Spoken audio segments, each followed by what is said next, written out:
સ્વાગત વિદ્યાર્થી મિત્રો, આપ સૌનું શબ્દ મિત્ર યુટ્યુબ ચેનલના ભવ્ય મંચ પરથી આપ સૌનું ભવ્ય સ્વાગત કરું છું.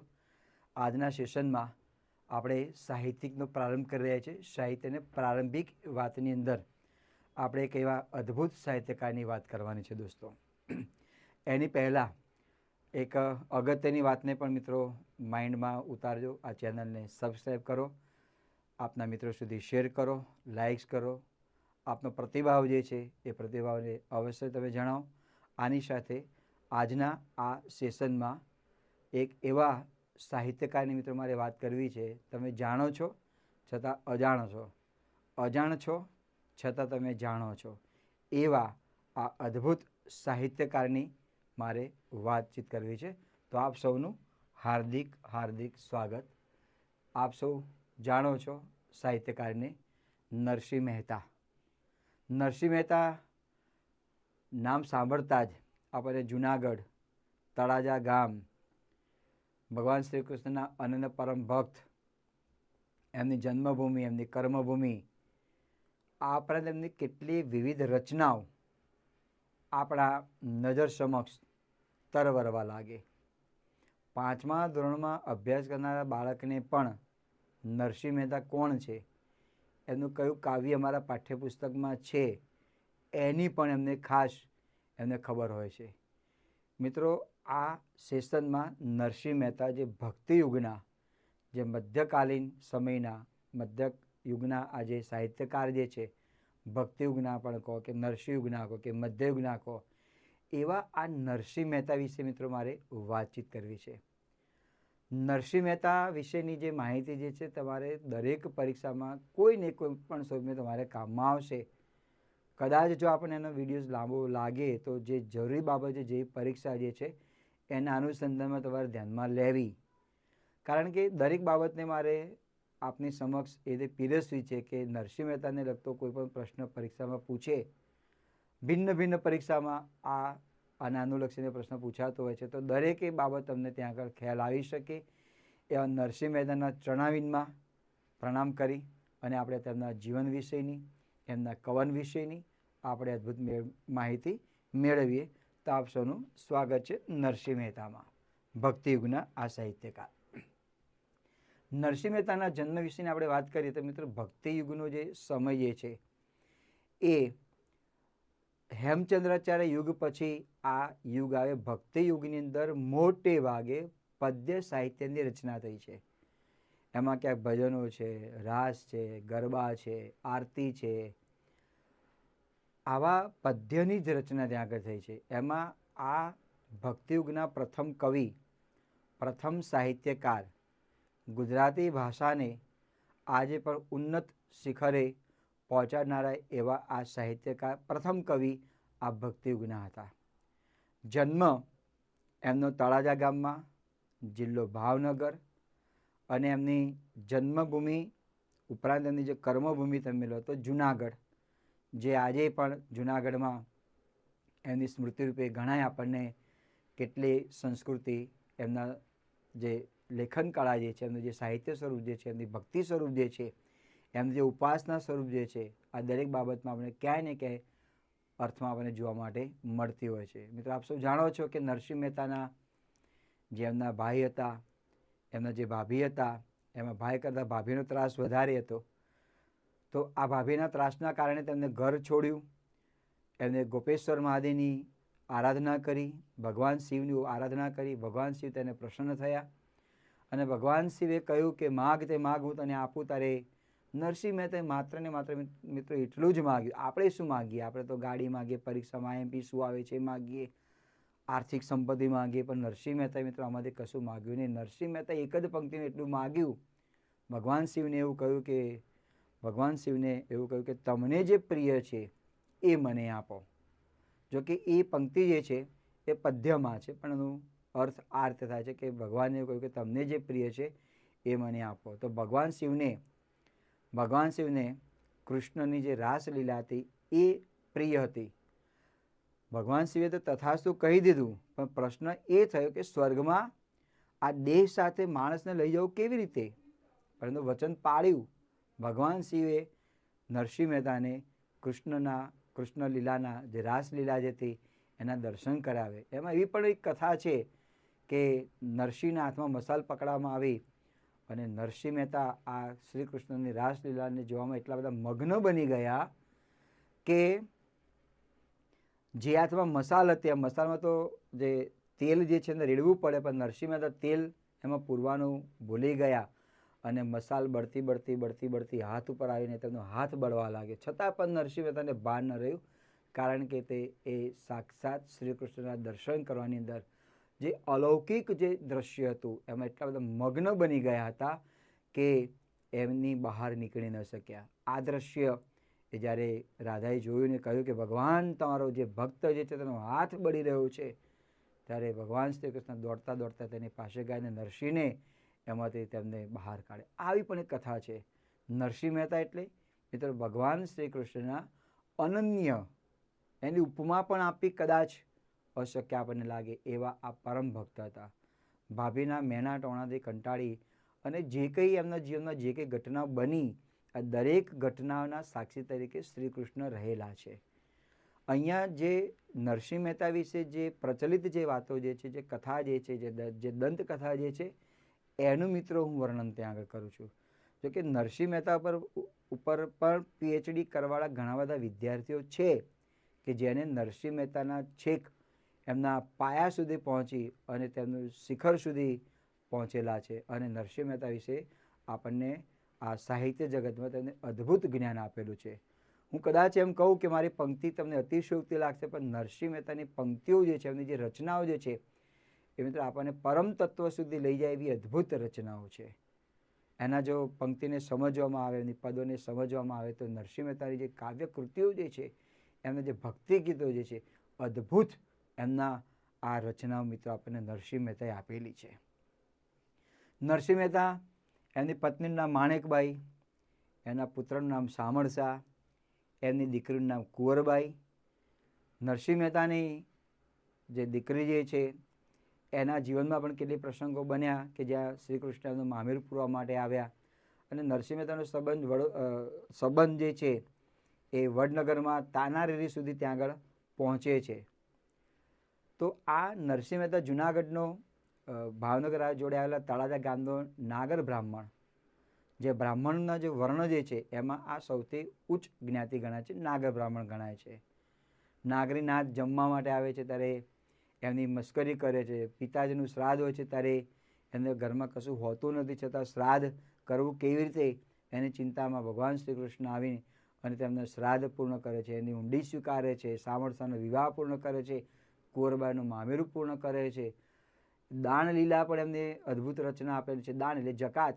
જ્યારે શ્રી કૃષ્ણ જ્યારે ગોપીઓ જે છે એ જ્યારે એક ગોરસ એટલે કે મહિડા એક ગામથી બીજે ગામ જ્યારે ભરવાને માટે જાય છે ત્યારે જકાત માગે છે, દાણ.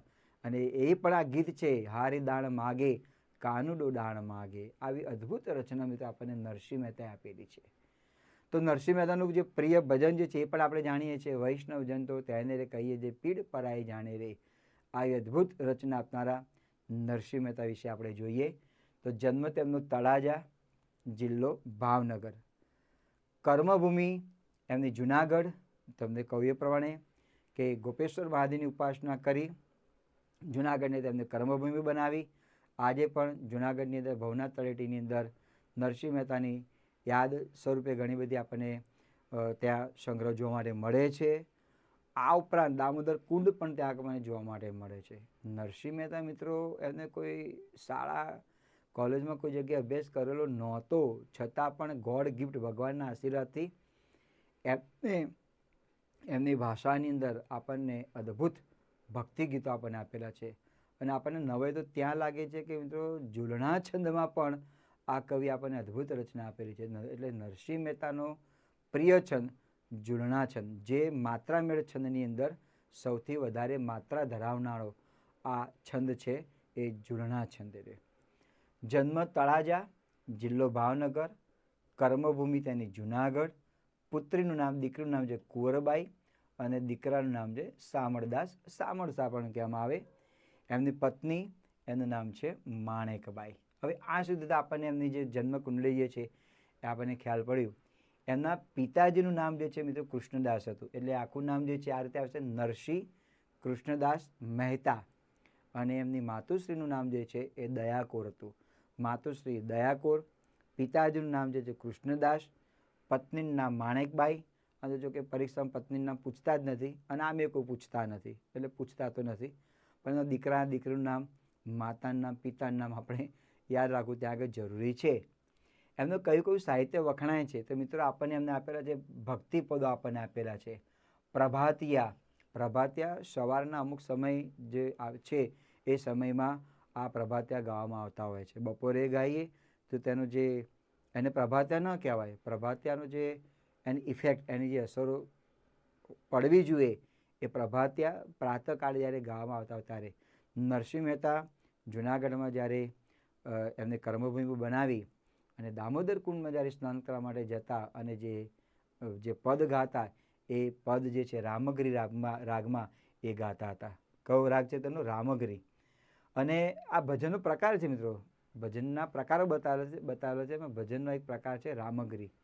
અને જ્યારે સ્નાન કરીને જ્યારે પાછા ફરતા ત્યારે જે કંઈ પદો ગાતા, જે કંઈ ભજનો ગાતા બધા પ્રભાતિયા કહેવામાં આવે છે. એટલે તેમનું વખણાતું સાહિત્ય છે પદ, પ્રભાતિયા અને ભજન. ત્યાં તો કોઈ પણ પદ તમે લો, કોઈ પણ પ્રભાતિયું લો, કોઈ પણ ભજન તમે લો, મિત્રો જો તેનો અર્થ સમજો તો એમાં ક્યાંક ને ક્યાંક એનું તત્વ રહેલું છે, એનું ચિંતન રહેલું છે, એનો ગૂઢાર્થ અર્થ રહેલો છે. આપણે એમ લઈએ કે ઊંચી મેળી તે મારા સંતની રે, મેં તો માણી ન જાણી રે. નરસિંહ મહેતાનું આ ભજન છે. ઊંચી મેળી એટલે કઈ?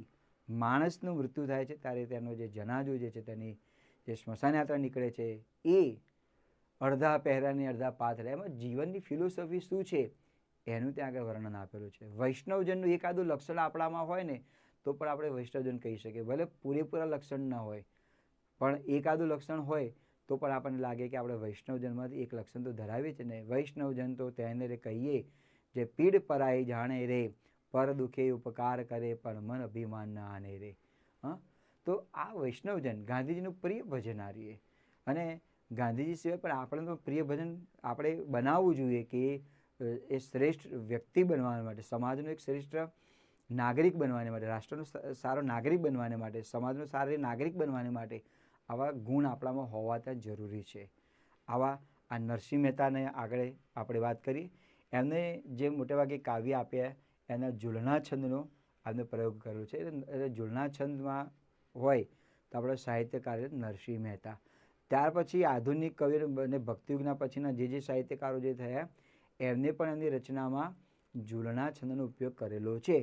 પ્રહલાદ પારેખનું કાવ્ય તમે લો કે કવિ કાંતનું તમે લો તો એમાં ક્યાંક ને ક્યાંક તમને ઝૂલના છંદનો ઉપયોગ જોવા માટે મળે છે. એટલે કહેવાનો આશય એટલો છે કે પછીના જે સાહિત્યકારો જે છે એમને પણ ઝૂલના છંદનો ઉપયોગ કરેલો છે. પણ સૌપ્રથમ પ્રયોગ કરનાર આ નરસિંહ મહેતા. ઉમાશંકરભાઈ જોશીએ નરસિંહ મહેતા વિશે શું કહ્યું?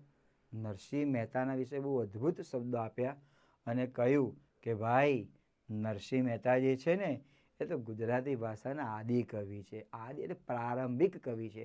અને તમે એ પણ તમે દોસ્તો વિચારો કે ગુજરાતી ભાષાનું જે પ્રભુત્વ જે છે, હું એવું માનું છું કે તેનો પાયો એ અહીંથી નંખાયો. આનો પાયો જે છે અહીંથી નંખાયો. હેમચંદ્રાચાર્ય યુગની અંદર ગુજરાતી ભાષા હતી પણ શુદ્ધ નહોતી. એમાં પણ પ્રાકૃત ભાષાનો ઉપયોગ કરવામાં આવતો હતો ગુજરાતીની સાથે સાથે. પણ નરસિંહ મહેતાની જે રચનાઓ જે છે એમાં તમને મોટે ભાગે આ ગુજરાતી ભાષાના શબ્દો જોવા માટે તમને મળે છે. અને એની વિશેષતા તમે જો, સાદી અને સરળ ભાષા. એવું કોઈ એવી રચના નહીં હોય કે તમે વાંચો અને એનું પઠન કરો અને આપણને ખબર ન પડે કે એનો કહેવાનો આશય શું છે. ઘણા સાહિત્યકારો ઘણી બધી રચનાઓ લખતા હોય છે, કરતા હોય છે, પણ આપણને એનો ભાવ જે છે ખબર જ ના પડે, એટલા ઊંચા શબ્દો વાપરેલા હોય. પણ નરસિંહ મહેતા જે છે એ ગજા બહારના સાહિત્યકાર હોવા છતાં તેમને બહુ જ સરળ શબ્દોમાં મિત્રો તેમને આપણને રચના કરીને બતાવી. આ સાહિત્યકારને ઉમાશંકરભાઈ જોશી એને બિરદાનું ભૂલે ના ભૂલે. શું નામ આપ્યું? આ તો ગુજરાતી ભાષાના આદિ કવિ છે. એને બિરુદ છે ભક્ત શિરોમણી. આ બિરુદ પણ કહી શકાય. ભક્ત ખરા, શિરોમણી. આ ભક્તિની અંદરના શિરોમણી સુધી પહોંચી શકે તેવા છે. શિરસમણી, શિરોમણી છે. અને આ ઉપરાંત તો તમે જો નરસિંહ મહેતાએ જે કાવ્ય લખ્યા ને એમાં મોટે ભાગે નરસૈયો શબ્દ છે. ભણે નરસૈયો, જળ કમળ છાંડી જાને બાળા તમે લો, કે કોઈ પણ કાવ્યમાં મોટે ભાગે નરસિંહ એનું નામ છે, પણ એમને શબ્દ લીધેલો છે નરસૈયો. એ સમયની અંદર ઉપનામ અથવા તો લખવું એવું કોઈ પ્રથા નહોતી, પણ એમને નરસિંહ એટલે નરસૈયો નરસૈયો નરસૈયો શબ્દનો મોટે ભાગે એમના કાવ્યોની અંદર એમના પદોમાં એમનો ત્યાં આગળ ઉપયોગ કરેલો છે. પણ એમને જે બિરુદ મળેલું છે ભક્ત શિરોમણી. અને મિત્રો, નરસિંહ મહેતાની પહેલી બોલતી ફિલ્મ 1932માં બનેલી. 1932માં ગુજરાતી ભાષામાં નરસિંહ મહેતાની પહેલી બોલતી ફિલ્મ બની હતી. એનું નામ જ ફિલ્મનું નામ છે નરસિંહ મહેતા. આ તેમની બોલકી ફિલ્મ છે. આ ઉપનામ નરસૈયો નથી, પણ દરેક મોટે ભાગે કાવ્યની અંદર તેમને નરસૈયો નરસૈયો નરસૈયો લખેલું છે. એટલે આપણે માનીએ કે એનું ઉપનામ હોય તો નરસૈયો આપણે ત્યાં લખી શકાય. જોકે કોઈ કવિતામાં કે કોઈ પદમાં એમને એવું લખ્યું નથી કે હું આ ઉપનામ ધારણ કરીને લખ્યું છું. એમને નરસૈયોનો સાદો શબ્દ વાપરેલો છે, નરસૈયો નરસૈયો, ભણે નરસૈયો એમ વધે. પણ ઉપનામ તરીકે ઘણી બુકમાં ઉપનામ તરીકે નરસૈયું ત્યાં આગળ લખેલું છે. એટલે ઉપનામ નરસૈયો, બિરુદ છે ભક્ત શિરોમણી. મિત્રોની મહત્વની કૃતિઓ તો તમને કંઠસ્થ હશે જ, કારણ કે કેટલી બધી કૃતિઓ એવી જે છે જે 5મા ધોરણથી શુભારંભ કરી અને 10મા ધોરણથી 12મા ધોરણ સુધી તમને કેટલી પંક્તિઓ, કેટલી રચનાઓ આપણે સાંભળી હશે, આપણા કર્ણપ્રિય પણ ત્યાં આગળ બની હશે. અને એમની પણ મહત્વની કૃતિઓ કઈ કઈ છે? તો પહેલી કૃતિ છે મિત્રો શામળદાસનો વિવાહ. હવે આ દરેક જે પ્રસંગો જે છે, મોટાભાગના પ્રસંગો, એ મોટાભાગના પ્રસંગોની અંદર એવું કહેવામાં આવે છે કે શ્રી કૃષ્ણએ પ્રત્યક્ષ કે પરોક્ષ રીતે આવીને પણ નરસિંહ મહેતાને કોઈને કોઈ પણ સ્વરૂપની અંદર તેને મદદ ત્યાં આગળ કરેલી છે. અહીંયા મિત્રો મારો આશય માત્ર કંઈ ચમત્કારની વાત નથી, પણ જે પુસ્તકોમાં જે લખેલું છે નિર્માણ બોર્ડ પુસ્તકની અંદર, કે કોઈ જે માન્ય જે બાબતો જે છે તેના અનુસંધાનમાં કહું છું, એક ચમત્કારની વાતને તમે સાઈડમાં મૂકજો. પણ કહેવાનો આશય એટલો છે કે જ્યારે કોઈ ભક્ત એના ઈષ્ટ દેવતાની પર પૂરેપૂરો ભરોસો રાખીને કોઈ કાર્ય કરતો હોય છે, તો એ ભગવાન તેને પ્રત્યક્ષ કે પરોક્ષ રીતે પણ એને મદદ કરવાતા હોય છે. ચમત્કારની વાત આપણે નથી કરવી, પણ આ કેટલીક કથાઓના આધારે કહી શકાય કે જ્યાં જ્યાં શ્રી કૃષ્ણે તેને પ્રત્યક્ષ કે પરોક્ષ રીતે નરસિંહ મહેતાની મિત્રો મદદ કરેલી છે. એટલે આપણે પણ કહી શકીએ કે જો શ્રદ્ધા હોય ભગવાન ઉપર, તો પણ આપણું ક્યારેક ધારેલું કામ હોય એ પણ આપણે ક્યારેક પાર પડી શકતું હોય છે. આ શ્રદ્ધાનો વિષય છે. માટે તો જલન માત્રી સાહેબે એક એમના ગઝલમાં કહેલું છે કે શ્રદ્ધાનો વિષય હોય તો પુરાવાની શી જરૂર, કુરાનમાં ક્યાંય પૈગંબરની સહી નથી. આ શ્રદ્ધાની ત્યાં વાત છે. શામળશાનો વિવાહ, આ ઘટનાની અંદર શામળશાના લગ્ન હતા. આર્થિક રીતે તો નરસિંહ મહેતા ખૂબ કંગાળ હતા. શામળશાના વિવાહમાં પણ આ રચના છે. શામળશાના વિવાહમાં જે જે ઘટના બની એનું વર્ણન નરસિંહ મહેતાએ અદ્ભુત રીતે ત્યાં આગળ કરેલું છે.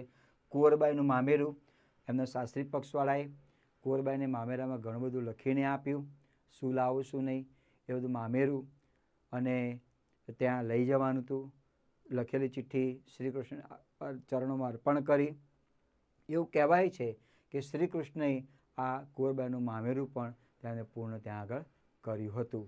આ ઘણા બધા કથાકારો, ઘણા બધા લોક વાર્તાકારો પણ નરસિંહ મહેતાનું જે આ ઘટના જે છે કુંવરબાઈનું મામેરું, એને અદ્ભુત રીતે એમને જુદી જુદી રીતે વર્ણવી છે.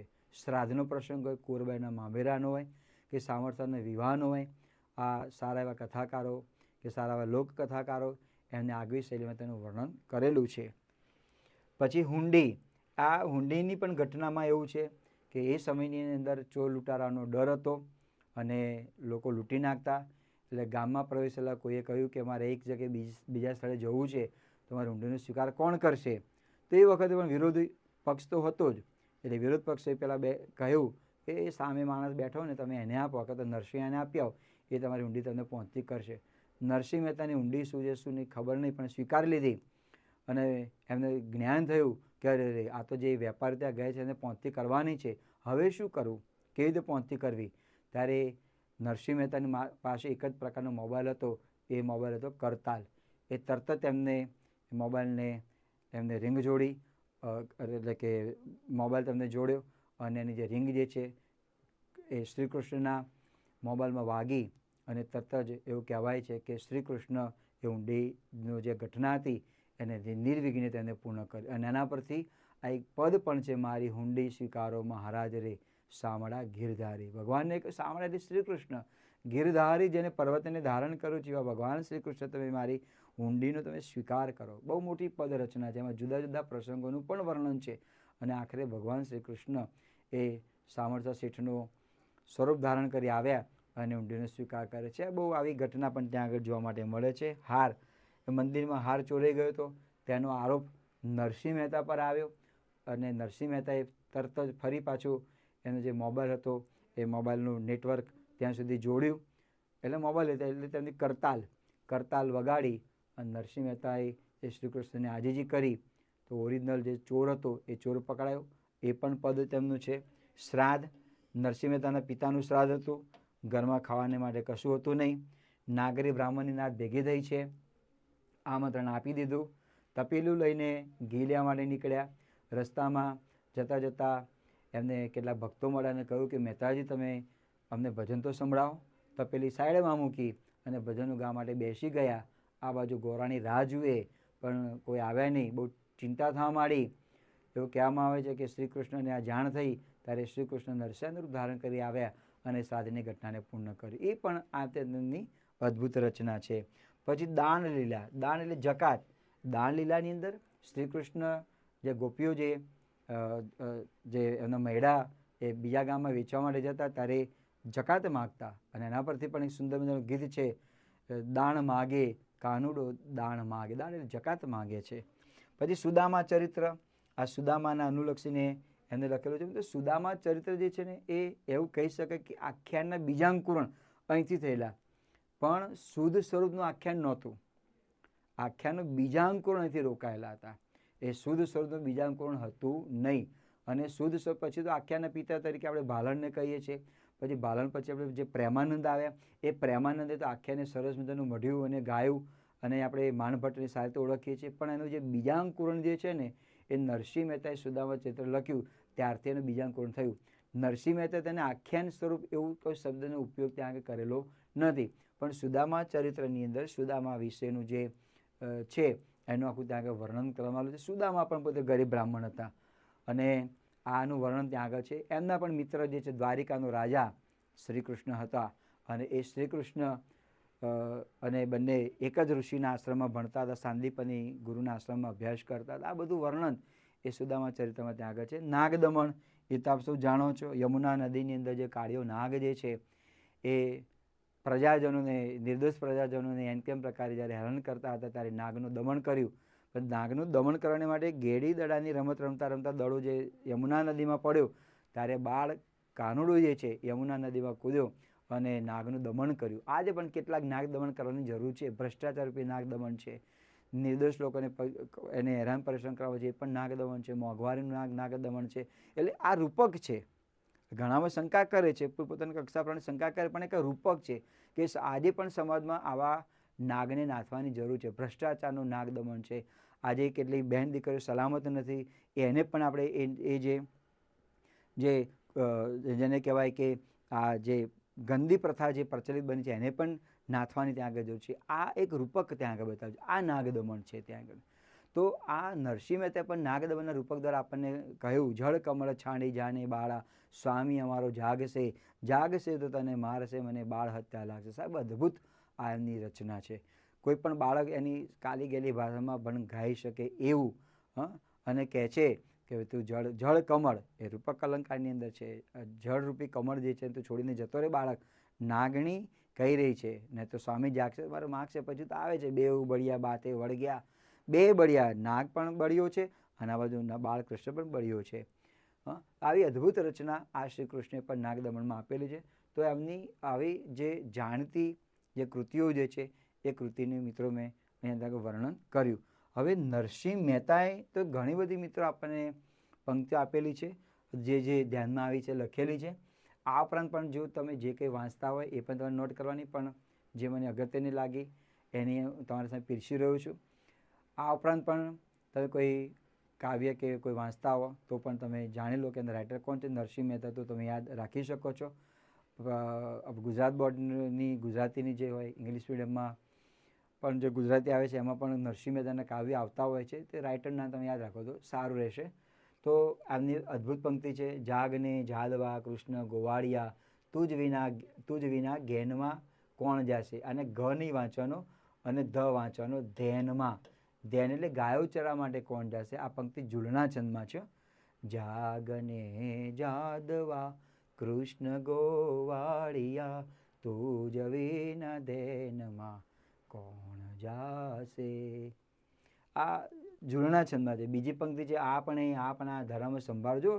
આ જે ભક્તિનું જે ચિંતન જે છે, જે તત્વ જે છે ને આની અંદર વર્ણન છે. આપણે આપણા ધર્મ સંભાળવા, કર્મનો મરમ લેવો વિચારી. આપણો ધર્મ કહું છે એને યાદ રાખો. આપણું કર્મ શું છે તેને યાદ રાખવું. આ ધર્મ અને કર્મને જો આપણે યાદ રાખીશું તો બીજાના ધર્મમાં પણ આપણે કોઈ ડોક્યું કરવાની કે આ યોગ્ય છે અયોગ્ય છે એનું કોઈ ટેન્શન રહેશે નહીં. એટલે દરેક વ્યક્તિએ જે ધર્મ જે છે એનું કર્મ જે છે એને યાદ રાખવાનું છે, એને સંભાળવાનું છે. કર્મ શું છે, ધર્મ શું છે? ધર્મ આમ શબ્દ ધ્રુવ પરથી ઉતરી આવેલો છે. ધ્રુવનો અર્થ બને ધારણ કરવું. સંસ્કૃત શબ્દ છે ધારણ કરવું. જે સારું કર્મ જે છે તેને ધારણ કરવું ને આગળ વધવું. નિષ્ઠા જે ફરજો જે છે તેને નિભાવી તે. હું કરું એ જ અજ્ઞાનતા, શકટનો ભાર જેમ શ્વાન તાણે. અર્થવિસ્તાર પંક્તિ આવી પૂછાયેલી છે. કૂતરું જે છે ને એ બળદગાડાની નીચે ભરાઈ ગયેલું છે અને જેમ બળદગાડું ચાલે છે તેમ કૂતરું પણ ચાલી રહ્યું છે. એટલે કૂતરું મનમાં વિચારે, રૂપક છે આ તો રે. કૂતરું વિચારે છે કે હું ચાલું છું તો જ આ ગાડું ચાલે છે, ને તો ચાલે નહીં. હું ઊભો રહું ને તો ગાડું જે છે ઊભું રહેશે. એટલે આ મિથ્યાભિમાન બતાવે છે. હું કરું એ જ અજ્ઞાનતા. આપણે પણ એવું માનતા હોઈએ છીએ કે જો હું ન હોઉં તો સમાજ રહેશે નહીં, પરિવાર રહેશે નહીં. ના, ભલભલા ગયા તો એ દુનિયા ચાલી આવી છે. એટલે આપણે નહીં હોય તો દુનિયા ચાલશે નહીં એવું ક્યારે માનવું નહીં. બધું જ ચાલે છે. જેના વિના જે ખોટ પૂરી ન શકાય એવા પણ વ્યક્તિઓ જતા રહ્યા છતાં પણ દુનિયા ચાલી રહી છે. એટલે આપણે એવું ક્યારે માનવું નહીં. આ મિથ્યાવાદની ત્યાં આગળ વાત કરી છે. એનું ઉદાહરણ આપ્યું છે શકટ એટલે ગાડું થાય. શ્વાન કૂતરું વિચારે છે કે હું ચાલું છું ને આ બળદ ગાડું ચાલે છે, ગાડું ચાલી રહ્યું છે. એટલે કેટલા લોકોના મનમાં મિથ્યાભિમાન હોય છે, હું છું તો જ આ બધું છે, હું કરું છું તો જ છે. પણ ના ભાઈ, ખોટી વસ્તુ છે. મિથ્યાભિમાન રાખવું નહીં. આ બોધાત્મક પંક્તિ છે. આહા, વૈષ્ણવજન તો તેને રે કહીએ જે પીડ પરાઈ જાણે રે. વૈષ્ણવજન કોને કહેવાય? વૈષ્ણવજન એટલે ભગવાનનો માણસ, ભગવાનનો ભક્ત કોણ છે? વિષ્ણુનો ભક્ત કોણ છે એમ પણ લઈ શકાય. જે બીજાની પીડાને જાણે છે છતાંય મનમાં કોઈ પણ જાતનો અભિમાન કરતો નથી. તમે એક પંક્તિને તમે લો મિત્રો, આખું કાવ્યની, તમને લાગશે કે અદ્ભુત આ પંક્તિઓ છે. જે વ્યક્તિના જીવનમાં એક પણ ગુણ જો ઉતરેલો હોય ને તો પણ એનું જીવન સાર્થક છે. આ પંક્તિ, આ જે પદ જે છે એ મહાત્મા ગાંધીજીને ખૂબ જ પ્રિય હતું. અને આપણે અમૃત મહોત્સવ જ્યારે ઉજવ્યો ત્યારે પણ ઇન્ટરનેશનલ કક્ષાએ અને ગાવામાં આવેલું છે. એટલે જુદા જુદા દેશના જે ગાયકો હતા એમને એક પંક્તિને ગાયેલી છે. એનો વિડીયોઝ તમને જોવા માટે તમને મળશે. એટલે હવે આ વૈશ્વિક આ પદ બની ગયેલું છે. તમને બીજી નવાઈ લાગશે મિત્રો, જ્યારે 1 મે 1960ના રોજ ત્યારે ગુજરાત રાજ્યનો સ્થાપના દિવસ થયો. જોકે એનું સ્થાપના વિધિ તો આપણે પંડિત રવિશંકર મહારાજે ત્યાં આગળ કરી હતી, મૂક સેવક. પણ એ ઉદ્ઘાટન સમયે મયુરીબેન ખેરે આ પદને ગાયું હતું. વૈષ્ણવજન તો તેને રે કહીએ જે પીડ પરાઈ જાણે રે. ગુજરાત રાજ્યના ઉદ્ઘાટન સમયે મયુરીબેન ખેરે આ પદને ગાયું હતું. આ તમે LBH કરો, લર્ન બાય હાર્ટ, LBH. જો કે દરેક વસ્તુ LBH જ છે. અહીંયા તમે જે વિડીયો જોઈ રહ્યા છો દરેક વસ્તુને લર્ન બાય હાર્ટ, તમે જે કે પરીક્ષાની તૈયારી કરી રહ્યા છો એ તમે આ રીતે કરો, LBH લર્ન બાય હાર્ટ, તો તમને કોઈ શું વસ્તુ હાર્ડ લાગતી નહીં. ભોળી રે ભરવાડ હરીને વેચવા ચાલી, 16 સહસ્ત્ર ગોપીનો વહાલો મટુકીમાં ઘાલી. 16 સહસ્ત્રનો જે આ વહાલો જે છે શ્રી કૃષ્ણ જે છે એને ભરવાડ અને મટુકીમાં નાખી અને માથે મૂકીને સ્ટેડિયમમાં બૂમ પાડે છે. શું કહે છે કે કોઈને હરી લેવો, હરી શ્રી કૃષ્ણ લેવો છે, હરી લો હરી લો હરી લો. માખણ વેચ્યું તો ભૂલી જાય છે, એ દહીં લો એ નથી કહેતી, હરી લેવો એમ. આ ભક્તિમાં ઉત્પૃતની વાત છે. જ્યારે વ્યક્તિ આમ એવું કહેવાય છે અષ્ટાંગ યોગનું છેલ્લું પગથિયું જે છે ને એ અષ્ટાંગ યોગનું છેલ્લું પગથિયું એટલે સમાધિ. જ્યારે સમાધિની છેલ્લી અંતિમ અવસ્થા આવી જાય ત્યારે આત્મા અને પરમાત્મા એકાકાર બની જતા હોય છે. અને ત્યારે એને ભાન રહેતું હોતું નથી. પણ આ પણ એક અદ્ભુત તેમનું આ છે, જે ભરવાડન જે છે, જેને વેદોનું, પુરાણોનું, ઉપનિષદોનું કોઈ જ જ્ઞાન નથી, માત્ર ને માત્ર તેને એક જ જ્ઞાન છે, એનો પરમાત્મા જે છે, શ્રી કૃષ્ણ જે છે, એનું મન જે છે તેની પ્રત્યે સમર્પિત થઈ ગયેલું છે. આત્માનું મિલન પરમાત્માની સાથે થઈ ગયેલું છે. એટલે દહીં વેચવા માટે નીકળી છે એને ખબર નથી, પણ દહીંના બદલે બૂમ પાડી હરી લો, હરી લો એમ. અને આજની ઘડી તો રડિયામણી, મારો વાલોજી આવ્યાની વધામણી રે, જીરે સખી આજની ઘડી તે રડિયામણી. આ જે ગીત જે છે મિત્રો, એ કેદારા રાગની અંદર છે. આ એક જ કેદારો રાગ. આજની ઘડી તે રડિયામણી, એ જે મારો વાલોજી આવ્યાની વધામણી હોજી રે, આજની ઘડી તે રડિયામણી. શ્રી કૃષ્ણનું આગમન થાય છે ત્યારે કેવી તૈયારી કરીશું નહીં, એનું અદ્ભુત વર્ણન મિત્રો આમાં છે. અખિલ બ્રહ્માંડમાં એક તું શ્રી હરિ, આખા વિશ્વની અંદર માત્ર ને માત્ર એક જ તું જ છે, ભગવાન છે, એનું વર્ણન છે. ગિરી તળેટીને કુંડ દામોદર મહેતાજી ત્યાં નાહવા જાય. દામોદર કુંડ છે ત્યાં મહેતાજી નાહવા માટે જાય છે, પણ એની રચના છે. ઊંચી મેળી તે મારા સંતની રે, મેં તો માણી ન જાણી રહે. આ બહુ માર્મિક મિત્ર ભજન છે. ઘણા કલાકારો તેને બહુ અદ્ભુત રીતે ગાયેલું છે. ચારે છેડે ચારે જણા હો ઘોડી ડગમગ કરતી ચાલી, અડધા પહેરાને અડધા પાથરે, અડધા ઉપર ઉઢાડે રહે. આવું માર્મિક આ જે એમનું જે પદ જે છે, બહુ તત્વચિંતકવાળું ગહન જીવનની ફિલોસોફી બતાવનારું છે. આ પણ એમની રચના છે. અને જળ કમળ છાંડી જાને બાળા, સ્વામી અમારો જાગશે, જાગશે તો તને મારશે, મને બાળ હત્યા લાગશે. આવી અદ્ભુત રચના આપણને નરસિંહ મહેતા આપે છે. મિત્રો આવી તો એમની ઘણી બધી રચનાઓ છે નરસિંહ મહેતાના પદની, તો પણ જે પંક્તિઓ લાગી એ પંક્તિઓ મિત્રો અહીં તમને બતાવું છું. તો નરસિંહ મહેતાનું જે સાહિત્ય હતું, એમનું જે જીવન કવન હતું, એના વિશેની માહિતી મિત્રો પૂર્ણ કરી. હવે આ એક બાબતને આપણે ધ્યાનમાં રાખવાની જરૂર છે કે નરસિંહ મહેતાની સ્મૃતિમાં દર વર્ષે નરસિંહ મહેતા પુરસ્કાર આપવામાં આવે છે, જેનો પ્રારંભ જે છે એ 1999ના વર્ષે કરવામાં આવેલો. અને 1999ની અંદર સૌ પ્રથમ નરસિંહ મહેતા પુરસ્કાર પ્રાપ્ત કરનારા હતા કવિ રાજેન્દ્ર શાહ. હવે જોઈએ તો આ ઇનામમાં શું છે. મિત્રો, નરસિંહ મહેતા પુરસ્કાર જે છે ગુજરાતી સાહિત્યમાં શ્રેષ્ઠ પારિતોષિક ગણવામાં આવે છે. આ પારિતોષિક નરસિંહ મહેતા ટ્રસ્ટ જે છે, નરસિંહ મહેતા સાહિત્ય નિધિ ટ્રસ્ટ દ્વારા શરદ પૂર્ણિમાની રાત્રિએ રૂપાયતન સંસ્થા તરફથી ભવનાથ ખાતે આપવામાં આવે છે.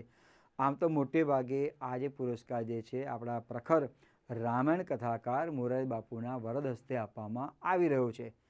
આમાં આ પુરસ્કાર જે આપવામાં આવે છે એમાં 1,51,000 રૂપિયાનો ચેક આપવામાં આવે છે, એક શાલ ઉડાડી તેનું સન્માન કરવામાં આવે છે, પ્રશસ્તિ પત્ર આપવામાં આવે છે અને નરસિંહ મહેતાની ધાતુની પ્રતિમા આપવામાં આવે છે, જેનું સાહિત્ય કૃતિમાં અદ્ભુત એમનું સર્જન છે, અદ્ભુત જેમને ખેડાણ કર્યું છે એવા સાહિત્યકારોને મિત્રો આપવામાં આવે છે. નરસિંહ મહેતા પુરસ્કાર દર વર્ષે આપવામાં આવે છે.